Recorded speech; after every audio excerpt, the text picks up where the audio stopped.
Everyone, आज बात करनी है अरिथमेटिक मीन की। अरिथमेटिक मीन निकालने के लिए हमें क्या पता होना चाहिए। अच्छा, जैसे हम बात करते हैं, हमारे पास तीन टर्म्स हैं ए बी सी। ये तीन टर्म्स जो है वो एपी में है। अगर एपी में है तो बी जो होगा वो अरिथमेटिक मीन होगा ऑफ ए एंड सी। ठीक हो गया। मतलब अरिथमेटिक मीन अगर हम ए और सी का निकालें तो वो हो जाएगा B is equals to A plus C by 2। ठीक हो गया। इसे निकालने के लिए हमने क्या किया, हमें पता है कि ये किस में है, एपी में है, तो इनका कॉमन डिफरेंस इक्वल होगा। Means b minus A is equals to c minus b के एक तरफ ले जाएंगे तो 2b is equals to A plus c, तो b इज इक्वल्स टू आ जाएगा ए प्लस सी अपॉन 2। ठीक है। तो किन्हीं तीन एलिमेंट्स के बीच के अगर वो हमें एपी में दिया हुआ है, उसका अरिथमेटिक मीन निकालना है, तो अरिथमेटिक मीन जो होगा वो उनके एवरेज के इक्वल हो जाएगा। एवरेज ही तो हुआ ए प्लस सी अपॉन 2। ठीक हो गया। तो ये बात हुई है जी हमारे arithmetic mean between any two numbers.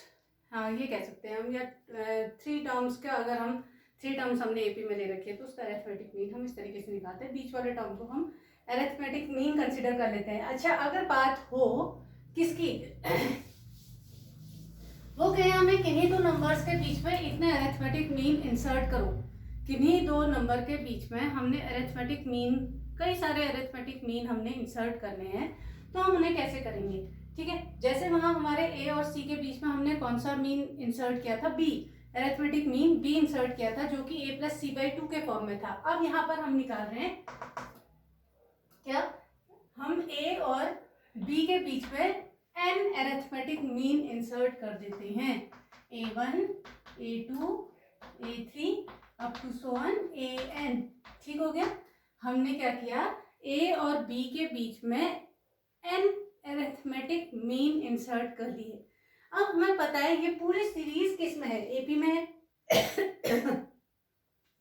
पूरी सीरीज एपी में होगी, तो इसका मतलब हमका कॉमन डिफरेंस सेम होगा। तो कॉमन डिफरेंस अगर पता चल जाए तो मैं सारी की सारी सीरीज तैयार कर सकती हूँ। अच्छा ठीक है, यहां से लेकर यहां तक हमने एन अरिथमेटिक मीन इंसर्ट किए, मतलब यहां से यहां तक के कितने टर्म्स हो गए, एन। ये एक टर्म है और एक और ये टर्म है, तो हमारे पास टोटल कितने टर्म्स हो गए, इसमें n प्लस 2 टर्म्स हो गए। ठीक है। जैसे हमारे पास हम कौन सा फॉर्मूला लगाते थे, last term is equal to A plus N minus 1 into D लगाते थे, तो वहां पर n हमारे पास n टर्म्स होता था, तब हम उसमें लास्ट टर्म वाली बात करते थे। यहाँ पर हमारे पास क्या है, लास्ट टर्म, हम फॉर्मूला वही लगा रहे हैं, n is equal to A plus N minus 1 into D वाला ही फॉर्मूला लगा रहे हैं। लेकिन l की जगह पर कौन बैठा है, b। a की जगह पर कौन बैठा है, a ही बैठा है। n की जगह पर कौन बैठा है जी, n प्लस 2। क्यों, क्योंकि यहाँ से यहाँ तक के तो n टर्म्स है, ये n प्लस 1 या n प्लस 2, तो n नहीं है, यहाँ पर n प्लस 2 है, तो इसकी वजह से हमारा d चेंज हो जाएगा। अब d हमारा जो है वो सेम नहीं रहेगा, जैसे और क्वेश्चंस में हम सीधे लिख देते थे a प्लस सी बाई 2, या ये लिख देते थे हम, वो नहीं होगा हमारा। तो हम इसे अगर लिखेंगे तो क्या हो जाएगा, l is equals to A plus N minus 1 into D. l की जगह पर हमने रखा b, a की जगह पर a plus N plus 2 minus 1 into D. अगर मैं इसका कॉमन डिफरेंस निकालती हूँ तो मैं पूरा सीरीज रेडी कर सकती हूँ। ठीक है। अब हमारे पास क्या आया, b is equals to A plus N plus 1 into D, यह आ जाएगा b minus A is equals to N plus 1 into D, और d इज इक्वल्स टू क्या आ गया, b minus A over N plus 1। ठीक हो गया। अब मेरे अरिथमेटिक मीन को मैं फॉर्मुलेट कर सकती हूँ। मेरा पहला टर्म क्या था, a1 कैसे मिलेगा, जब मैं a में क्या ऐड करूंगी, d ऐड करूंगी, तो a1 इज इक्वल्स टू हो जाएगा a प्लस डी। मीन्स क्या हुआ, a plus B minus A upon N plus 1। ठीक हो गया।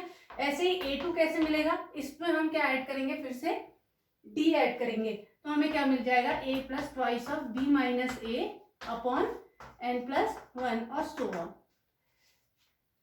आगे बात समझ में। अब ये हमसे ऐसे ही क्वेश्चंस पूछेगा, ये बोलेगा ये दो नंबर्स हैं, इनके बीच में 5 अरिथमेटिक मीन इंसर्ट करो, 2 अरिथमेटिक मीन इंसर्ट करो, 10 कर दो, तो जो भी वो हमसे कहेगा हम उसे पूरा करेंगे। चलिए बात करते हैं, क्वेश्चन पकड़ते हैं एक।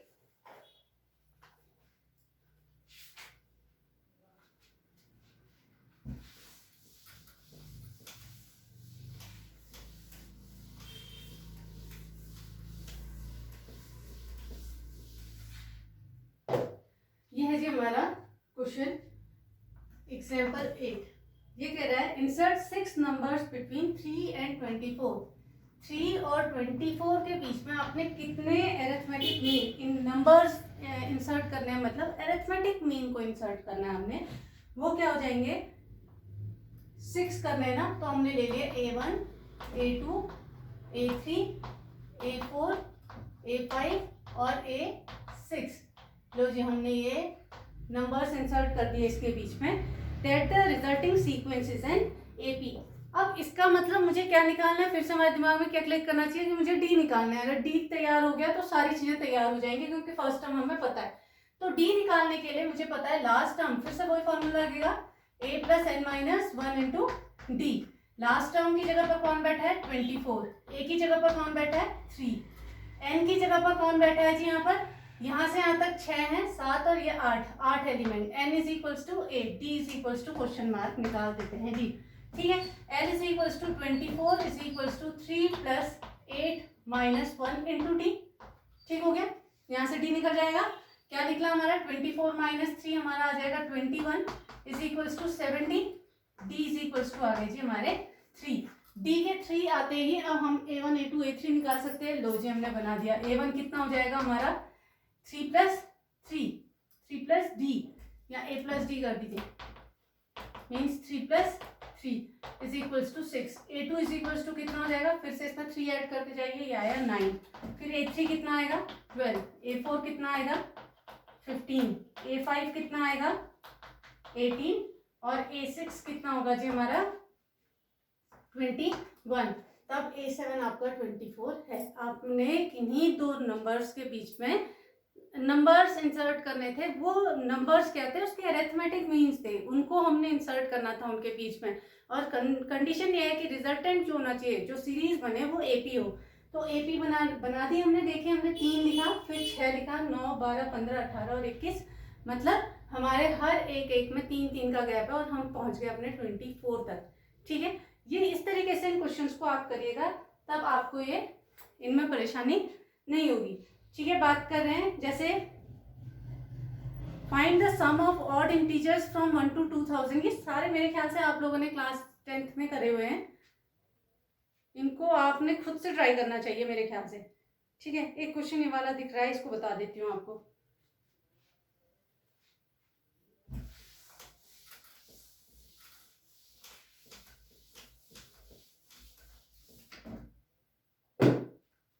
सम ऑफ द फर्स्ट, ये 11th एक्सरसाइज 9.2 का 11th क्वेश्चन दिख रहा है मुझे। ये कह रहा है sum of the first P, Q and R terms of an APR। Sum है ना, तो SP = हमें दिया हुआ है A, SQ = दिया है B और SR दिया है हमें C। Sum of the first P, Q and R terms of an APR ABC respectively prove that A by P, ये prove that है A by P times of Q minus R plus B by Q times of R minus P plus C by R times of P minus Q is equals to 0। देख लेते हैं एक बार। A by P times of Q minus R, B by Q times of R minus P plus C by R times of P minus Q is equals to 0। अच्छा, देखिए हमसे क्या बात कही है इसने कहा कि एक सीरीज है हमारी AP में, और वो हमसे कह रहा है कि उसके P टर्म्स का सम जो है वो A के इक्वल है, Q टर्म्स का सम जो है वो B के इक्वल है और R टर्म्स का सम जो है वो C के इक्वल है। अब देखिए, A जैसी चीज इसमें आ चुकी है, तो मैं जो कैपिटल लेटर से का यूज करूंगी first term of the series को रिप्रेजेंट करने के लिए। हम लिखते हैं लेट द, ये सॉल्यूशन स्टार्ट करते हैं। Let the first term of an AP is equals to capital A। और D का तो यूज नहीं हो रहा, कहीं पर नहीं हो रहा है, तो and common difference is D, and common difference is equals to D। ठीक हो गया, लगा देते हैं फॉर्मूला। अब हमसे कह रहा है SP is equals to A is equals to क्या हो जाएगा, P by 2। ये तो होता है SN is equals to N by 2 होता है, तो यहाँ P है, तो p/2 into 2a capital A plus n की जगह पर p है p-1 इंटू d, हमने कॉमन डिफरेंस d ही लिया था। ये हमारी है जी इक्वेशन 1। ठीक हो गया। ऐसे ही हम बात करते हैं SQ की। SQ है हमारी b के इक्वल, ये आ जाएगा q/2, ये आया 2a plus q-1 into d, ये हमारी इक्वेशन हो गई जी 2। ऐसे ही हमारा आ गया SR is equals to C, ये हो जाएगा R/2 into 2a plus R-1 into D. इतना तो हम आराम से कर सकते हैं। ठीक है, इतना हमारा निकल गया। अब देखिए आपके क्वेश्चन की डिमांड क्या है। अच्छा देखिए, मैं इसी में करूंगी क्योंकि मेरे पास बोर्ड छोटा है। हम कह रहे हैं यहाँ पर देखें, प्रूव दैट को अपने आंखों के सामने पिक्चर हमारे पास हमेशा रहना चाहिए। हमें प्रूव क्या करना है, ठीक है। तो a/p चाहिए ना, तो क्या मैं यहाँ इस वाली इक्वेशन में, फर्स्ट इक्वेशन में a/p ले सकती हूँ? हाँ, मुझे a/p मिल पा रहा है। कैसे? मैं इस p को अगर यहाँ भेज दूं, मैं इस p को हटा के यहाँ भेज दे रही हूँ। देखिए p, इस q को हटा के मैं यहाँ भेज दे रही हूँ और मैं इस r को उठा के यहाँ भेज दे रही हूँ। देखिए सब में ऐसा ही था, a/p, b/q, c/r। दिख रहा है आपको? अब a/p अकेला थोड़ी है, उसके साथ मल्टीप्लाई में कौन है? q-r। दूसरा b/q के साथ r-p और c/r के साथ p-q। इसका मतलब है a/p की ये फर्स्ट इक्वेशन की लेफ्ट साइड और राइट साइड में हमने किससे मल्टीप्लाई करना है? q-r से। ठीक है, अब मैं थोड़ा सा मिटाना ही पड़ता है मुझे, मैं इसको मल्टीप्लाई कर देती हूँ। किससे करूँ मल्टीप्लाई? इसको q-r से, और इसको किससे मल्टीप्लाई करना है? थोड़ा सा पीछे लिख देती हूँ इसे मैं, st is equals to q-r। ठीक है जी, ऐसे ही मैं सब में कर दूंगी। जिसमें जिसकी नीड है उसी के अकॉर्डिंग काम कर रहे हैं हम। SQ हमारे पास किसके इक्वल था? b के इक्वल, हमने इसको b/q बना दिया है, और r-p हमें यहाँ मल्टीप्लाई के फॉर्म में चाहिए। यहाँ भी कर देते हैं हम r-p से मल्टीप्लाई। ठीक होगी। ऐसे ही हमारे पास इसको हमने किससे मल्टीप्लाई करना है? SR वाले को हमने p-q से मल्टीप्लाई करना है। लो जी, हमने कर दिया। ठीक है, यहाँ भी हमने p-q से मल्टीप्लाई कर दिया। बहुत ध्यान देना, बहुत इंपॉर्टेंट बात। अब देखो तीनों को ऐड कर देना, तीनों इक्वेशंस को, एडिंग इक्वेशन। इनको नया नाम दे दो, क्योंकि 1 2 3 तो हमारी पहली वाली थी। इनको नाम दे देते हैं 4 5 और 6। 4 5 और 6। हम एडिंग इक्वेशन 4 5 एंड 6 हमें क्या मिलेगा? देखिए, q-r times of a/p plus r-p times of b/q plus p-q times of c/r।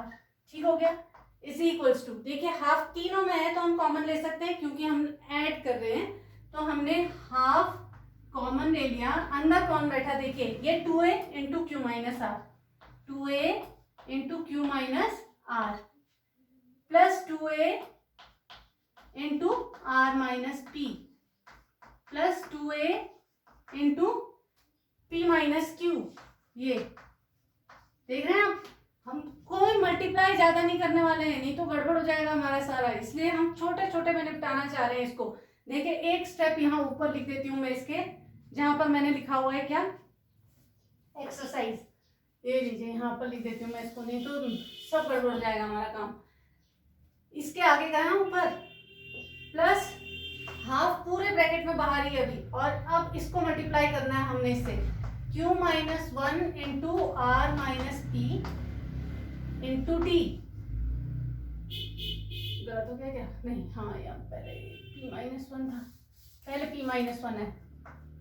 p-1 into q-r into d plus q-1 into r-p into d plus यहाँ पर आ जाएगा r-1 into p-q into D.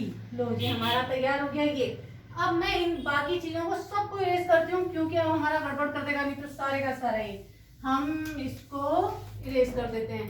अब हमारे पास जो चीज बची उसको एज इट इज उतार देते हैं। इसको इसी फॉर्म में लिख देते हैं। इसकी लेफ्ट हैंड साइड ये बनी a/p times of q-r plus b by Q times of r minus P plus c by r times of p minus Q.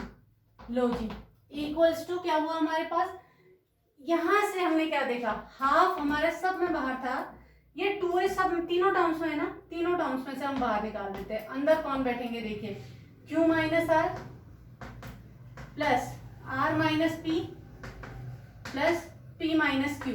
लो जी, ये हमारा एक बात पूरी हुई 2a वाला।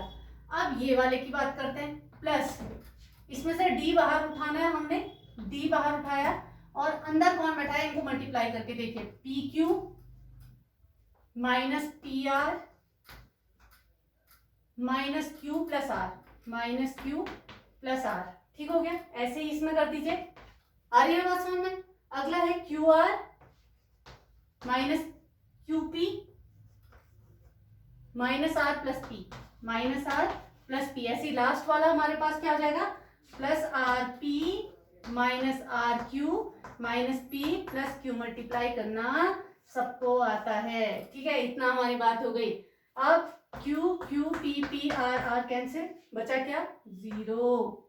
ऐसे ही क्यू से q cancel, minus Q plus q, q p से p q cancel, p r से पी आर कैंसिल, आर से minus r cancel, q r से minus are q cancel, minus p से प्लस पी कैंसिल। यहाँ अभी resultant 0, तो it means a by p times of q minus are plus b by Q times of r minus P plus c by r times of p minus Q is equals to क्या मिल रहा है हमें, half of 2a into 0 means 0 plus d into 0 means 0, तो 0 plus 0 0 by 2 is equals to 0 again.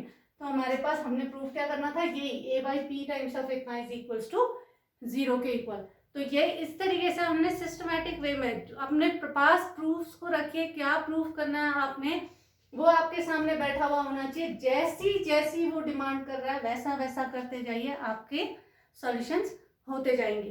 तो आप आज का काम है आपका, आप एक्सरसाइज 9.2 को ट्राई करिए अपने आप, और कल हम पढ़ेंगे जीपी।